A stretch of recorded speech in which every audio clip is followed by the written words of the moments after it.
എത്ര ഇരുട്ടത്തും സന്ധിക്കും എത്ര ആരും ഇല്ലാത്ത സമയത്ത് കുളിക്കാൻ പോലും ആളുകൾ ഞാൻ അങ്ങോട്ട് ചെന്നിട്ടുണ്ടെങ്കിൽ തുണിയും വാരി പെറുക്കി അവിടെ വരും. നമ്മൾ ഒരു ഉപദ്രവം പോലത്തെ ഒരു രീതി. ഒരു കൊല്ലമൊന്നുമില്ല, 2-3 കൊല്ലത്തോളം ഞാൻ അവരുടെ അടുത്ത് പോയിട്ടുണ്ട്. ഞങ്ങൾ ഇടപഴകിയിട്ടുണ്ട്. ആ പെണ്ണുങ്ങൾ ആണ് അവരെ മൊബൈലിലാണ് ഫോട്ടോ പകർത്തിയെടുത്തത്. നിങ്ങൾ എൻ്റെ ഫോട്ടോ എടുത്തോന്ന് ചോദിച്ചു. ഇല്ല ചേച്ചി, കുഴപ്പമില്ല ചേച്ചി, കുഴപ്പമില്ല ചേച്ചി എന്ന് പെണ്ണുങ്ങൾ പറഞ്ഞു. ഞാൻ പറയുന്നത് ഇതിപ്പോൾ തന്നെ ഡിലീറ്റ് ചെയ്ത് എന്നെ ബുദ്ധിമുട്ടുണ്ടാക്കരുത്.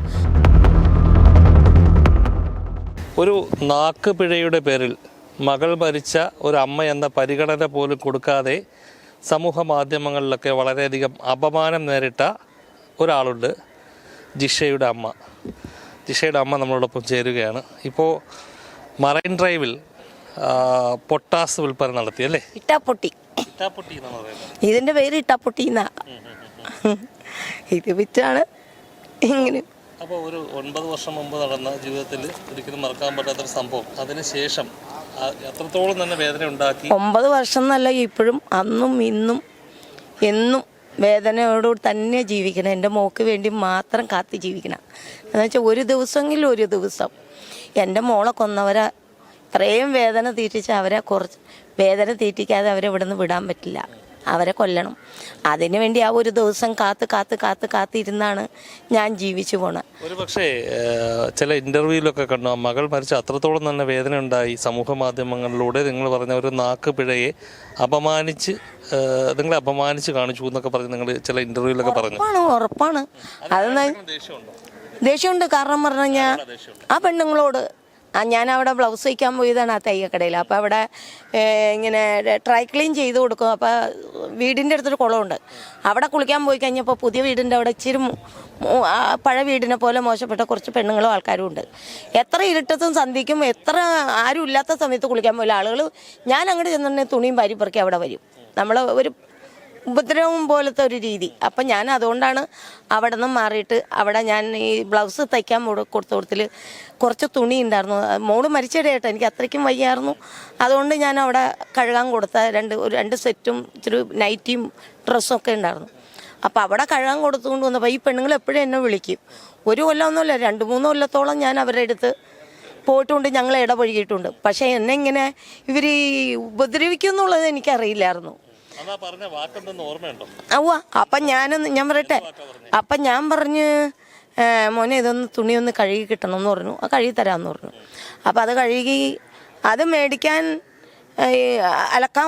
അത് മേടിച്ചിട്ട് അമ്പലത്തിൽ, ഞാൻ പറഞ്ഞില്ല പെരുമ്പാവൂർ അമ്പലത്തിൽ തൊഴാൻ പോയപ്പോൾ പൂജാരി പറഞ്ഞു ഞങ്ങൾക്ക് ഭയങ്കര ദോഷമാണ്.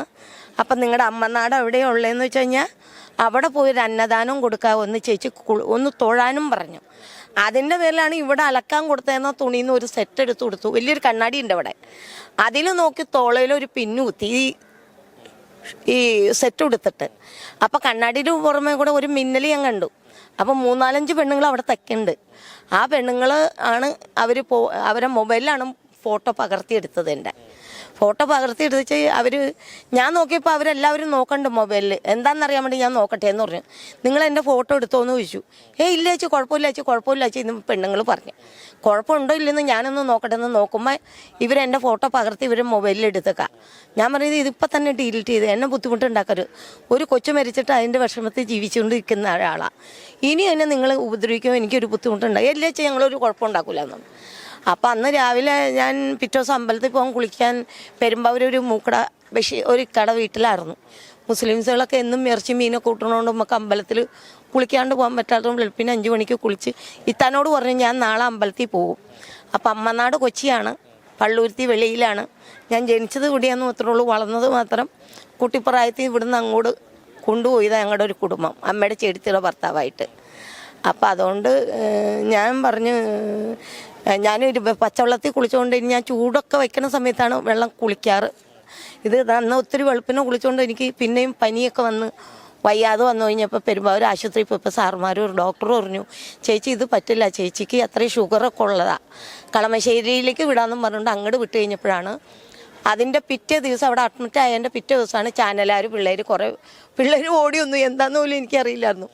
അപ്പോൾ രാജേഷ് ചേച്ചി ഇവിടെ കിടക്കണമെന്നും ചോദിച്ചു ഡോക്ടർ നേഴ്സുമാരോടൊക്കെ ചോദിച്ചപ്പോഴാണ് എന്നെ കാണിച്ചു കൊടുത്താണ്. പിന്നെ പുറത്തേക്ക് പോയച്ചെന്ന് പറഞ്ഞാണ് പുറത്തുകൊണ്ട്. അപ്പോഴാണ് പിള്ളേർ പറഞ്ഞ ചേച്ചീനെ കുറിച്ച് ഭയങ്കര മോശമായിട്ട് ഒരു ട്രോൾ ഇറങ്ങിയിട്ടുണ്ട്.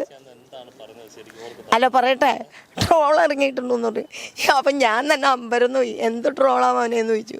അല്ല ചേച്ചി ബ്യൂട്ടീഷ്യൻ എന്തോ പറഞ്ഞ് എന്നങ്ങനെ ഒരു അത് എത്ര വിദ്യാഭ്യാസം ഉള്ളവനാണെങ്കിലും ഒരു സ്പെല്ലിങ് വ്യത്യാസമൊക്കെ വരും. അതേ പിടിച്ചുകൊണ്ട് ആൾക്കാരെല്ലാവരും കൂടി വളരെ എൻ്റെ അമ്മയുടെ അമ്മയൊക്കെ നല്ലോണം മുടി വയസ്സായിട്ട് പോലും ഒരുപാട് മുടിയൊക്കെ ഉള്ളവരായിരുന്നു, കാണാനൊക്കെ കൊള്ളാവുന്ന ആൾക്കാരായിരുന്നു അവർ. അതുകൊണ്ട് തന്നെയാണ് പറഞ്ഞാൽ എൻ്റെ അമ്മയുടെ ആൾക്കാർ. ഞാനെന്ന് പറഞ്ഞാൽ ഒത്തിരി കഷ്ടപ്പെട്ട് ഒരുപാട് പല ജോലികളും ചെയ്ത് ഒരു ജോലിയല്ല.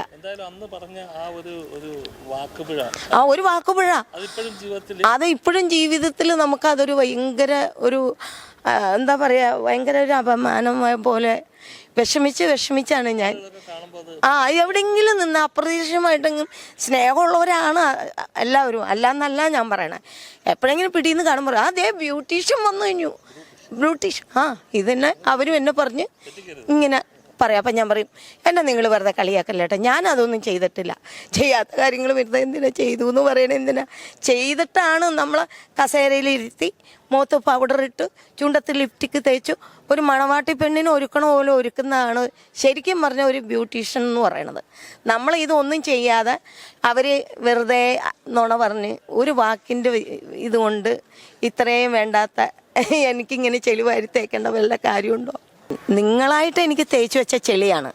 ഞാൻ ബ്യൂട്ടീഷ്യൻ ചെയ്യാത്ത ഒരു ദിവസം അവർ പറഞ്ഞു, ചേച്ചിയുടെ തലമുടിയൊക്കെ മോശമായിട്ടിരിക്കുക, ഒരു തലമുടി ഒന്ന് ഈരി തന്നാൽ അത് ചെയ്തു എന്നും പറഞ്ഞത് ഒരു ബ്യൂട്ടീഷ്യനാവോ? ഇല്ല. മണവാട്ടി പെണ്ണുങ്ങൾ ഒരുക്കണ പോലൊക്കെ ഒരുക്കിയിട്ടാണെങ്കിൽ പറയാം അത് ഒരു ബ്യൂട്ടീഷ്യനാന്ന് പറയാം.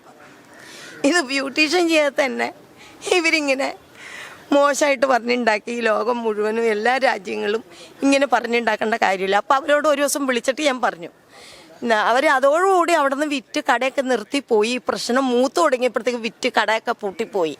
അപ്പം ഞാൻ പറഞ്ഞു, ഒരു ദിവസം എനിക്ക് അവരെ നമ്പർ കിട്ടാത്തതുകൊണ്ട് നമ്പറൊക്കെ തേടി അവിടെ ഒരു ബാനർ കിട്ടിയിട്ടുണ്ടായിരുന്നു. ആ ബാനർ പൊട്ടിക്കിടന്നിട്ട് കോലും കൊണ്ടൊക്കെ തോണ്ടിയെടുത്തിട്ട് ആ ബാനർ, അന്ന് എനിക്ക് ഫോണുണ്ട്, ഫോണിൽ ആ നമ്പർ കുത്തിയെടുത്തിട്ട് ഞാൻ അവരെ വിളിച്ചു. നിങ്ങൾ എന്തായാലും ഇത് വന്ന ശേഷമുള്ള ഒന്ന് പറ, ഞാനിത് ചെയ്തിട്ടില്ല, നിങ്ങളായിട്ട് പറഞ്ഞുണ്ടാക്കിയ കാര്യങ്ങളാണ്, എന്നെ എന്തിനാണ് നിങ്ങളിങ്ങനെ മോശമാക്കി നിങ്ങളിതിങ്ങനെ ഉണ്ടാക്കിയത്. അപ്പോൾ അതുകൊണ്ട് നിങ്ങളിത് ഒന്ന് സാറന്മാരോട് ഒന്ന് ശേഷം പറ, അപ്പോൾ ലോകം എല്ലാ ജനങ്ങളും കേൾക്കട്ടെ ഞാനിങ്ങനെ ചെയ്തിട്ടില്ല എന്നുള്ളൊരു സംഭവം. അപ്പോൾ അവർ പറഞ്ഞു, ഞങ്ങളവിടെ ഇല്ല, ഞങ്ങൾ വേറെ നാട്ടിലേക്ക് താമസം മാറി എന്നാണോ പറയേണ്ടത്, അത് അവരവിടെ വന്ന് പറയുകയാണോ, ഇതിൻ്റെ മര്യാദ ഏതാണെന്ന് നിങ്ങൾ പറഞ്ഞാൽ മതി.